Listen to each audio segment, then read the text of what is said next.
Oke, pada video kali ini saya akan memperkenalkan sebuah software finance atau accounting dari Tensor ERP, yaitu Tensor Finance.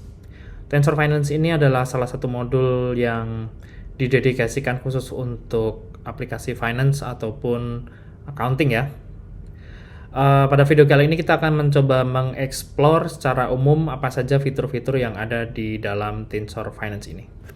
Pertama, tentunya kita bisa melihat dashboard dari keseluruhan bisnis yang ada di sistem finance-nya ya. Mulai dari revenue, expenses, dan juga beberapa detail terkait ya, seperti pengingat misalkan untuk stok barang dan lain sebagainya. Tentunya di sini juga tersedia bahasa Indonesia ya, untuk pengguna yang berbahasa Indonesia, dan tentunya sudah cukup banyak fitur-fitur perpajakan dan juga peraturan yang disesuaikan dengan regulasi di Indonesia.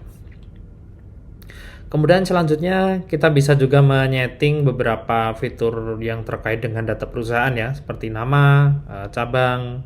Tentunya Anda bisa menggunakan aplikasi ini untuk berbagai macam atau mungkin lebih dari satu cabang ya, yang nanti bisa dilihat data per cabang ataupun data gabungan dari seluruh cabang tersebut. Kemudian tentunya di sini ada juga beberapa fitur seperti gaji, tunjangan, dan data-data karyawan ya, untuk misalkan nanti penggajian dan sebagainya.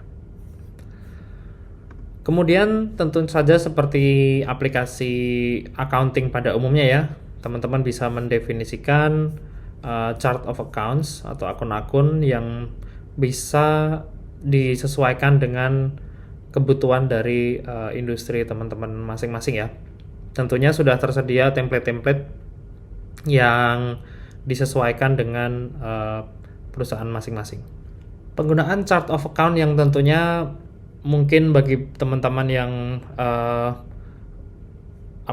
belum terlalu familiar dengan akuntansi, tentunya nanti akan terdapat video-video tutorial yang spesifik membahas bagaimana cara menyetingnya, dan kami sediakan juga beberapa template yang spesifik untuk bidang-bidang usaha tertentu. Kemudian di sini ada jurnal umum sehingga teman-teman bisa melihat transaksi-transaksi yang berlangsung ya, seperti debit, kredit, beserta tanggal waktu dan juga detail dari transaksinya ya. Sehingga teman-teman bisa dengan mudah melacak misalkan ada kesalahan entry atau mungkin dari divisi lain atau mungkin staff lain yang menginputkan data-data tersebut ya. Jadi bisa dengan sangat mudah melacak apa saja yang terjadi di dalam pencatatannya.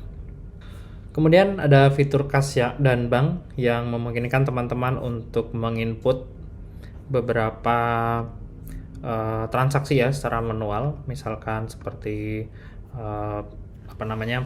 penyertaan modal dari pemilik bisnis, kemudian rekening koran, riwayat bank, dan lain sebagainya. Dan ini yang mungkin bakal paling sering digunakan oleh teman-teman, yaitu fitur penjualan ya. Jadi di fitur penjualan ini terdapat dua buah opsi. Di fitur penjualan ini terdapat dua buah opsi, yaitu penjualan secara partai besar ataupun partai kecil ya. Jadi misalkan teman-teman itu bergerak di bidang penjualan eceran ya, misalkan untuk toko bangunan, toko elektronik, atau mungkin toko serba, atau mungkin pakaian, atau bahkan untuk kafe ataupun restoran, terdapat juga fitur add-on yaitu cashier ya, Tensor Cashier. Jadi di sini teman-teman bisa melakukan penjualan secara eceran dan dipegang langsung oleh front office atau bagian kasir ya. Kemudian teman-teman bisa melakukan pencetakan struk dan lain sebagainya dengan sangat mudah.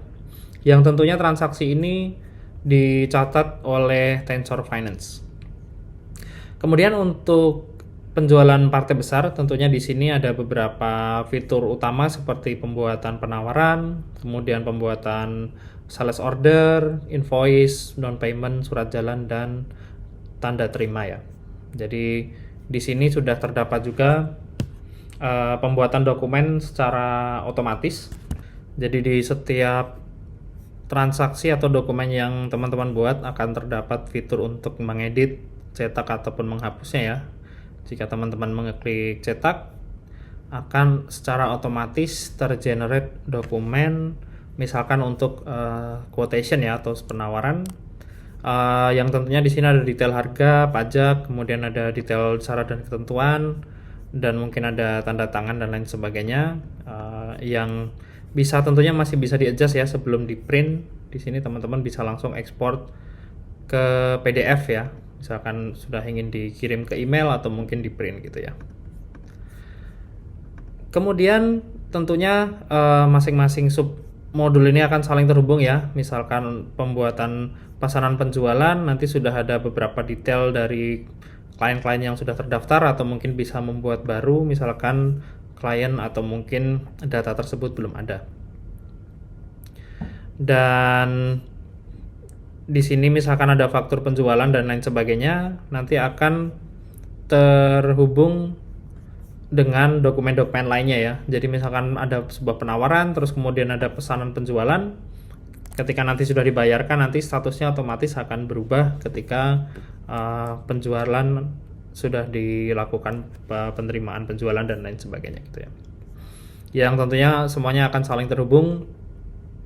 Dan tidak hanya sekedar dokumen, interkoneksi antar data juga terjadi, misalkan untuk stok barang yang dijual, atau mungkin di sini nanti juga ada purchase ya untuk pembelian, yang datanya akan secara langsung mengkoneksikan stok barang apakah masih ada atau sudah habis atau mungkin butuh restock gitu.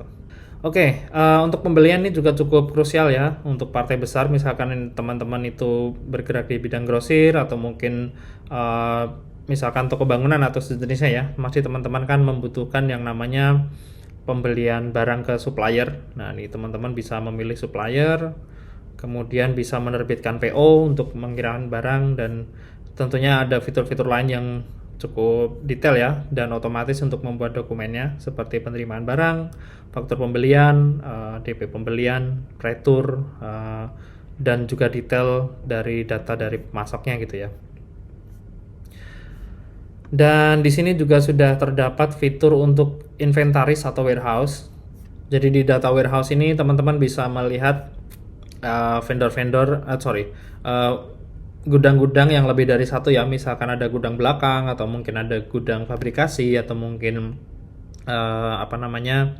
showroom atau mungkin toko gitu ya. Dan di situ teman-teman bisa melihat stok per gudangnya ya. Jadi misalkan di sini ada besi atau semen di gudang mana gitu ya. Stoknya masih ada berapa, sudah dipesan berapa banyak dan lain sebagainya, ini tentunya sudah ada di sini. Kemudian ini untuk pencatatan aset tetap, misalkan untuk bangunan atau mungkin beberapa peralatan ya seperti rak, buku atau mungkin kendaraan transportasi material, itu tentunya sudah terdapat modul untuk perhitungan depresiasi secara otomatis ya, dengan berbagai macam model depresiasinya yang teman-teman bisa hitung setiap bulan untuk tutup buku akhir bulannya secara otomatis berdasarkan model-model tersebut. Dan yang terakhir tentunya ada juga modul-modul atau pembuatan laporan secara otomatis ya.